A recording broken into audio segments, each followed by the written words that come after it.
Mas, de pronto, com todas as vênias do eminente ministro Raul Araújo, estou anunciando a Vossa Excelência aos senhores ministros que eu estou acompanhando o ministro relator pela parcial procedência com a aplicação da sanção de inelegibilidade ao primeiro investigado, Jair Messias Bolsonaro, e declarando improcedente o pedido em relação ao segundo investigado, Walter Souza Braga Neto. Eu fiz um voto, presidente, a partir de um objeto que foi traçado desde a exposição feita pelo ministro relator. Esta é uma ação de investigação judicial eleitoral, prevista com as especificidades deste caso, desse tipo de ação, que já também foi objeto de muitos cuidados aqui. Ela tem uma parte, uma natureza de investigação e, por isso, tantos desdobramentos relativos ao porquê da investigação, às provas, porque ela tem a peculiaridade de ser exatamente uma apresentação, ajuizamento feito diretamente ao Corregedor-Geral para a investigação, se for o caso, o processamento, e foi o que se deu. O objeto aqui é uma representação formulada pelo PDT, Partido Brasileiro, contra a ocorrência de uma reunião que terá acontecido, e não há controvérsia sobre isso, no dia 18 de julho de 2022, no Palácio da Alvorada, com chefes de missões diplomáticas, convocada a reunião e convidados esses chefes pelo então presidente da República, que é o primeiro investigado. Este é o objeto. Eu fiz a minha análise, o estudo do caso e o meu voto exatamente com a delimitação deste objeto, e é isto que aqui se contém. Não lidei com fatos anteriores, embora, claro, a vida é um processo mesmo, há uma série de atos encadeados, mas o que está aqui não é um filme, o que está aqui em apreciação é uma cena, é aquilo que aconteceu e sobre o qual não se controverte nos autos. Ocorreu, portanto, esta reunião, e nesta reunião, no monólogo, o primeiro investigado, que então, como disse, era presidente da República e já se reconhecia há menos de 3 meses das eleições do ano passado, como ele mesmo põe, em várias passagens daquela peroração, que se cuidava ali de um tratamento, de uma exposição, basicamente sobre alguns temas, todos eles relativos à eleição. Este é o objeto, é isso que foi cuidado, as provas foram produzidas porque o autor da ação questiona a licitude daquela reunião, considerando que a Constituição brasileira, no parágrafo 9º do artigo 14, estabelece que haverá de o legislador complementar, que no caso é a Lei Complementar 64, com as alterações que vieram, estabelece que há que se proteger contra qualquer ato que tisne a probidade e a moralidade administrativa, o abuso do poder econômico e a normalidade e a legitimidade das eleições em caso de abuso no exercício de cargo, emprego ou função pública. Nos termos, portanto, desse dispositivo constitucional, é que se tem, então, a lei complementar, em cujo artigo 22, e este é o fundamento jurídico, o enquadramento jurídico dado, em cujo artigo 22 se estabelece exatamente a possibilidade de partido político ou outros agentes poderem representar diretamente ao Corregedor-Geral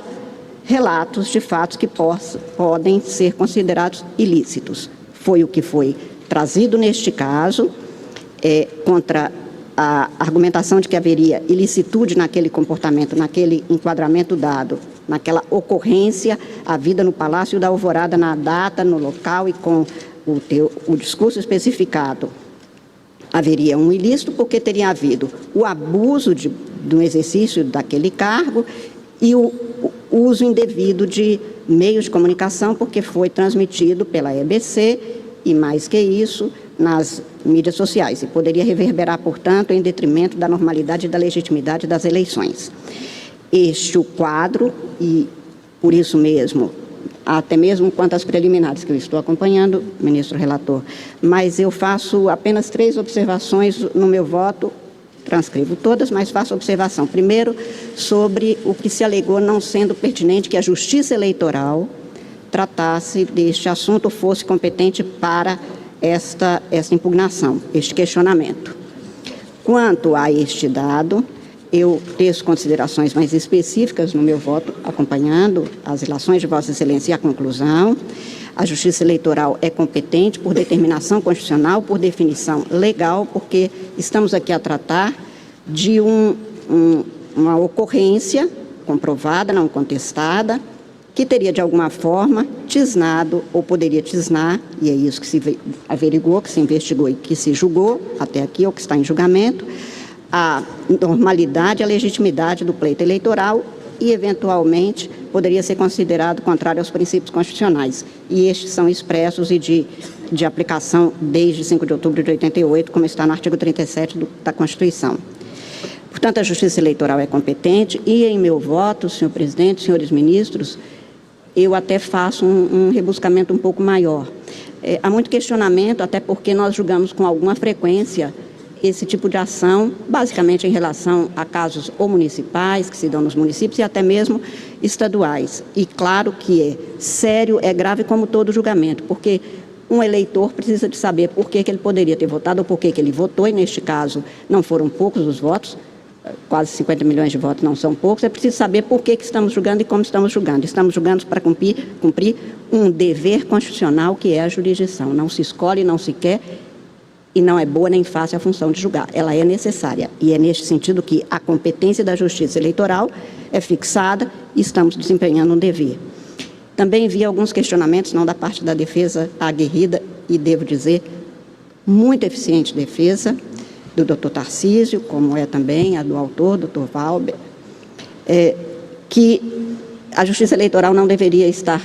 a cuidar desse tema, considerando que já houve as eleições e que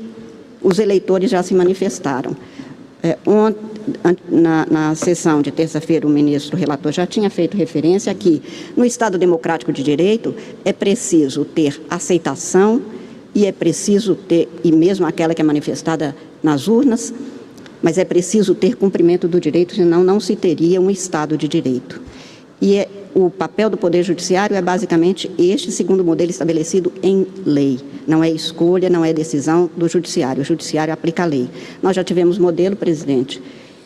até 2010, em que a pessoa poderia, até mesmo numa prisão, ser eleito. Era essa a lei e era aplicada. E só para fazer a lembrança deste estado de normatividade que nós tínhamos, em 2004, um suposto, ou que tinha sido denunciado como mandante de 3 crimes de homicídios de fiscais do Ministério do Trabalho e um motorista foram assassinados. O suposto mandante ou denunciado foi preso, as eleições aconteceram, ele recebeu 72% dos votos, este caso que ficou conhecido tragicamente como chacina de Unai, fez com que o ministro Sepúlveda Pertence, ministro desta casa, 2 vezes presidente, um dos maiores brasileiros que nós temos, dizia, será diplomado e será empossado, porque esta é a lei, não compete à Justiça Eleitoral, embora também tenha havido muito questionamento como é que se deixava alguém preso ser eleito, porque a legislação previa e era este o limite da Justiça Eleitoral. Por causa de coisas como essa, é que mais de 1,5 milhão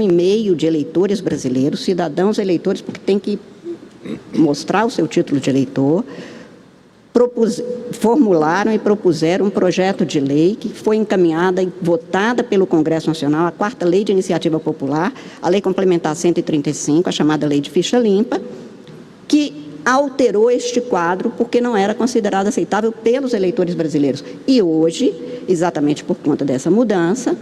uma das exigências é que se atenda, agora na forma da lei complementar, nos termos previstos, para que o legislador atuasse, e foi eleito em Estado pelo povo brasileiro, como eu disse, com a lei da ficha limpa, estabelecendo exatamente o que nós estamos aqui cuidando como fundamento jurídico da decisão agora tomada, que é, ou do julgamento formulado, que é a aplicação do artigo 22, basicamente nos incisos 14 e 16 da Lei Complementar 64, com as alterações que foram formuladas. Portanto, é competente a Justiça Eleitoral e competência, no caso do espaço estatal, não é um querer, não é um poder no sentido de que pode ou não, é um dever e assim nós estamos cumprindo. Apenas para ficar devidamente explicado. Um outro dado que também chama atenção, ministro Benedito, diz respeito à dilação do objeto, Vossa Excelência se debruçou, os ministros que votaram antes de mim também, que teria havido aqui um alargamento do objeto. Isso, a despeito de ter feito uma análise muito minudente do que foi apresentado pela nobre defesa, mas não me convence exatamente porque aqui se tinha desde o início uma investigação posta sobre um quadro, uma ocorrência, e foi isso que foi feito, e a legislação estabelece que essa investigação será feita para considerar as circunstâncias, as condições, os indícios e as provas. Isto é literal na lei, e foi isso que a Corregedoria fez e que apresentou com todo o rigor para a sequência do julgamento. E também um último dado, daquelas preliminares que já foram devidamente cuidadas pelos juízes que me antecederam, que uma das testemunhas não teria sido ouvida. Em primeiro lugar, não se comprovou a imprescindibilidade dessa testemunha. Em segundo lugar, nós temos uma legislação e uma jurisprudência amplamente, fortemente consolidada, no sentido de que o juiz haverá de verificar a pertinência das provas que são requeridas, até porque, senão, alguns julgamentos não acabariam nunca mais se fosse ficar à vontade, ao luto de uma das partes. Enfim, eu estou acompanhando nas preliminares, senhor presidente, o ministro relator, faço isso pormenorizadamente, com detalhamento no voto. E no mérito, apenas para afirmar, eu me baseei no enquadramento jurídico, no parágrafo 9º do artigo 14 da Constituição Brasileira, que trata, como eu acabei de dizer, exatamente da possibilidade ou da necessidade de se garantir a normalidade e a legitimidade das eleições contra abuso no exercício de cargo, função ou emprego público.